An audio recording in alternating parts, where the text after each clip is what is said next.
Hello everyone.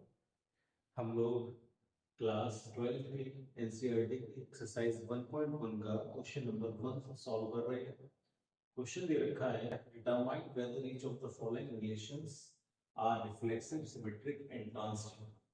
और उस question first part हमारे पास है relation R in the set A.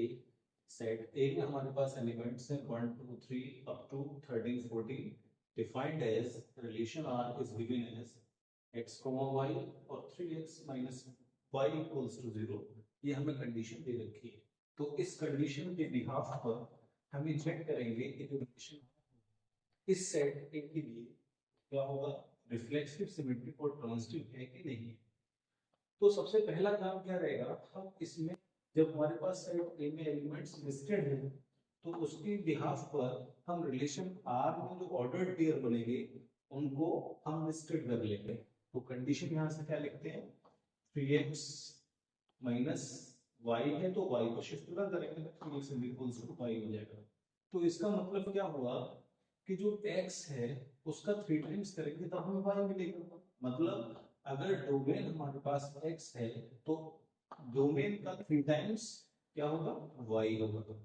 तो इसके बिहाफ पर रिलेशन r क्या होगा, अगर मैं x का वैल्यू 1 लेता हूं तो y कितना होगा 3, x का वैल्यू 2 लेता हूं तो y होगा 6, x का वैल्यू 3 लेता हूं तो y होगा 9, x का वैल्यू 4 लेता हूं तो y होगा 12, और x का वैल्यू अगर मैं 5 लेता हूं ना तो y का वैल्यू होगा 15। अब मैं प्रॉब्लम क्या, 15 हमारा इस सेट के अंदर नहीं है। तो इस वजह से हम क्या करेंगे, हम इस ऑर्डर पेयर को यहां से निगलेक्ट कर देंगे। तो हमारे पास टोटल जो पॉसिबल ऑर्डर पेयर है वो क्या है, 1 3 2 6 3 9 4 12। तो आर में हमारे पास ये ऑर्डर पेयर सारे लिस्टेड हो गए। नाउ अब हमें चेक करना है आर टू बी रिफ्लेक्सिव। अगर मैं आर को रिफ्लेक्सिव शो करना चाहता हूं तो क्या करना चाहिए मुझे कि a belongs to R for all a belongs to set A. तो इसका मतलब क्या हुआ, इसका मतलब ये हुआ कि जितने सारे एलिमेंट्स ए के अंदर हैं वो सारे के सारे एलिमेंट्स अपने खुद के साथ रिलेट होके इस रिलेशन में डिफाइन होना चाहिए। तो अगर हम ऐसा ऑब्जर्व कर रहे हैं तो हम ये ऑब्जर्व कर रहे हैं यहाँ पे कि में कोई भी एलिमेंट ऐसा नहीं है जो खुद से ही रिलेट करके यहाँ पे डिफाइन हो।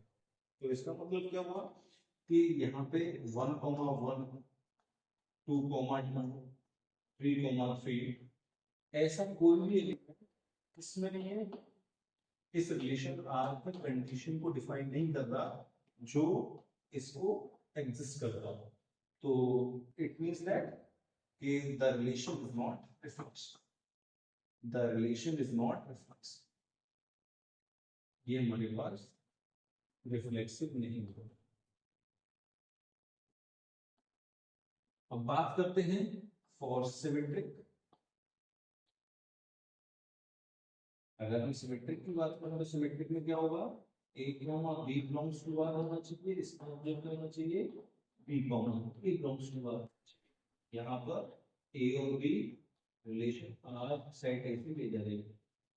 तो इसका मतलब क्या हुआ, हमें आपस में जो डोमेन है और जो रेंज है ये आपस में इंटरचेंज होनी चाहिए और ऐसे ऑर्डर पेयर हमारे इस रिलेशन में एग्जिस्ट करने चाहिए। तो ए भी अगर है तो इसका अपोजिट करें तो बी भी होना चाहिए। तो अगर हम देखें तो यहाँ पे क्या देख रहे हैं, सिंस 1 3 2 रिलेशन आर में है बट इसका opposite 3,1 does not belongs to. Similarly कई सारे हैं, जैसे 2 6 है तो 6 2 नहीं है, 3 9 है 9 3 नहीं है, 4 12 है 12 4 नहीं है। तो इसका मतलब क्या होगा, हम एक को दिखा के यहाँ पर बोल सकते हैं। तो therefore R is not symmetric, या relation R is not symmetric, ये सिमेट्रिक नहीं है। अब ट्रांजिटिव और ट्रांजिटिव, अगर हम ट्रांजिटिव की बात करें तो क्या होना चाहिए, a comma b belongs to R और b comma c belongs to R, but a comma c, yeah, this implies that this implies that a comma c belongs to R match। तो हम यहाँ से क्या लिख सकते हैं कि सिंस 1 3 तो रिलेशन आ रहा है और 3 के साथ 9 भी आ रहा है, ठीक है। लेकिन प्रॉब्लम क्या आ रही है कि अगर मैं 1 और 3 और 3 और 9 के न्यूमरेटर 3 को गायब कर दूं तो 1 और 9 जो है वो इस रिलेशन आर को डिस्क्राइब नहीं कर पाए।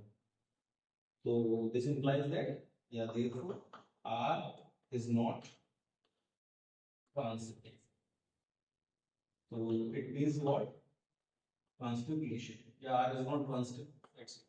तो इसका मतलब क्या हुआ कि जो रिलेशन आर इस सेट ए के लिए है वो कैसा है, वो न तो रिफ्लेक्सिव है, न ट्रांसिटिव है और न ही सिमेट्रिक है।